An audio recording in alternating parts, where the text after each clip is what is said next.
ვილიამსის აგენტი ბარსელონაში დეკუს შეხვდა. ამბობს ფაბრიციო რომანო. ახალი მსურველები გამოუჩნდნენ გოგლიჩიძეს. ტრანსფერზე 4 კლუბი ფიქრობს და სხვა სიახლეები ფეხბურთთან და არა მარტო ფეხბურთთან დაკავშირებით. ვილიამსის აგენტი ბარსელონაში დეკუს შეხვდა. ამბობს ფაბრიციო რომანო. ბილბაოს ატლეტიკის მარცხენა გარემარბის ნიკო ვილიამსის აგენტი ფელიქს ტაინტა დღეს ბარსელონაში იმყოფება, სადაც ბლაუგრანა სპორტულ დირექტორს დეკუს შეხვდა.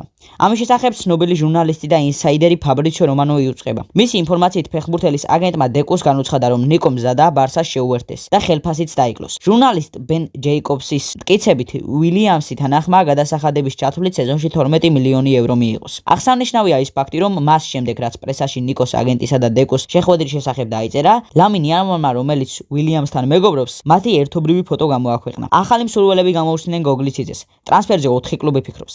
საბა გოგლიჩიძის ემპოლის სერია B-ში დაქვეითდა და დიდი შანსია ზაფხულის სატრანსფერო ფანჯრისას ქართველმა ფეხბურთელმა ადგილსამყოფელი გამოიცვალოს. გოგლიჩიძეს მსურველები გამოუჩნდნენ და მის სერია A-ს წარმომადგენლები ინტერესდებიან. ტუტო მერკადოების ინფორმაციით, რომას ახალ მთავარ მცველს ჯამპიერო გასპერინის დაცვის ხაზის გაძლება სურს. ერთ-ერთი ვის ტრანსფერსაც ჯალოროსი განიხილავს, სწორედ გოგლიჩიძეა. იტალიური გამომცემლობის მიხედვით, რომას და ემპოლის შორის საბას თაობაზე მოლაპარაკება ზამთრის სატრანსფერო ფანჯრისას მიმდინარეობდა, მაგრამ მხარეებმა საერთო ენა ფინანსური საკითხების გამო ვერ გამონახეს. წარუმატებლობის მიუხედავად, ჯალოროსის ქართველი ფეხბურთელი არ დაუვიწყებია. რომა აპირებს ემპოლის დაუკავშირდეს და საბას გადაბირებამ კიდევ ერთხელ სცადოს. ტუტო მერკადოების მიხედვით, დედაქალაქთა გარდა გოგლიჩიძეს პარმა, ფიორენტინა და ლაციო აკვირდება. ცნობისთვის, გოგლიჩიძემ იტალიაში გადასვლისას პირველივე სრულ სეზონში ემპოლის მაისურით სერია A-ში 33 მატჩი ჩაატარა და ძირითადი შემადგენლობის შეუცვლელ წევრად იქცა.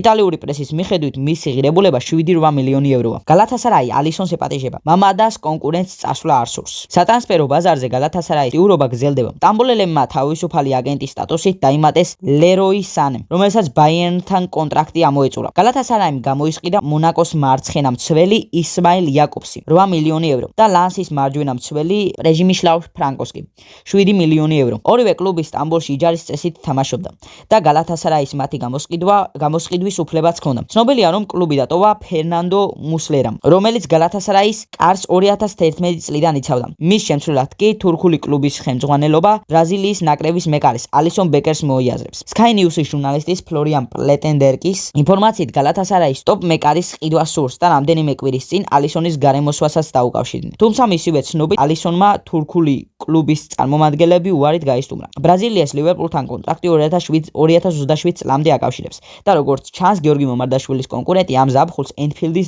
დატოვებას არ აპირებს. ჰოლოვეის საჩემპიონო ამბიციები. დალოცვის ილიასთან ან ოლივეირასთან ჩხუბი უნდა. BMF-ის სიმბოლური საჩემპიონო ქარვის მფლობელს მაქს ჰოლოვეის სატიტულო ამბიციები აქვს. დალოცვილი მომდევნო ორთაბრძოლას დასტინ პორიეს წინააღმდეგ გამართავს და განაცხადა, რომ ბრილიანტის დამარცხების შემთხვევაში საჩემპიონო ორთაბრძოლის მიღება სურს. ტიტულზე ისე უფიქრობ. UFC-ს 317-ზე მსუბუქი წონით დივიზიონის საჩემპიონო ქამრისთვის ილია თოფურია და ჩარლზ ოლივეირა იჩხუბებენ. ორივე მებრძოლთან მაქვს ისტორია და თუ გავალ ოქტაგონზე, ხმამაღალ განაცხადს გავაკეთებ. ვინ იტყვის, რომ თქვენი მაქსი წლის ბოლოს საჩემპიონო ბრძოლას არ იმსახურებს? ცნობისთვის დალოცვილს დუბროქსი დამარცხებული ჰყავს. 2015 წლის აგვისტოში ოლივეირამ ტრავმა მიიღო, როდესაც თეიქდაუნის მცდელობისგან თავი დაიცვა. პირველი რაუნდის შემდეგ ბრაზილიელმა ჩხუბი ვერ გააგრძელა და ჰოლოვეის ტექნიკური მოგება ჩაეწერა. სხვათა შორის მაქსი ერთადერთი არაა, ვისაც საჩემპიონო ამბიციები აქვს. ჯასტინ გეიჯიმ განაცხადა, რომ საკუთარი მემკვიდრეობის ნაგავზე გადაგდებას არ აპირებს და სურს ოლივეირას და თოფურიას ჩხუბის გამარჯვებას დაუპირისპირდეს. ჰოლოვეისა და პორიეს ჩხუბს რაც შეეხება მათი ორთაბრძოლა UFC 318-ის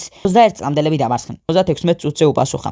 შემდეგ ამ გოლს კი 84 წუთზე საზონომა უპასუხა. ფრანგებმა ისევ გაიტანეს გამოიწერა დარხი და გემშვიდობებით. მომავალ შეხვედრამდე.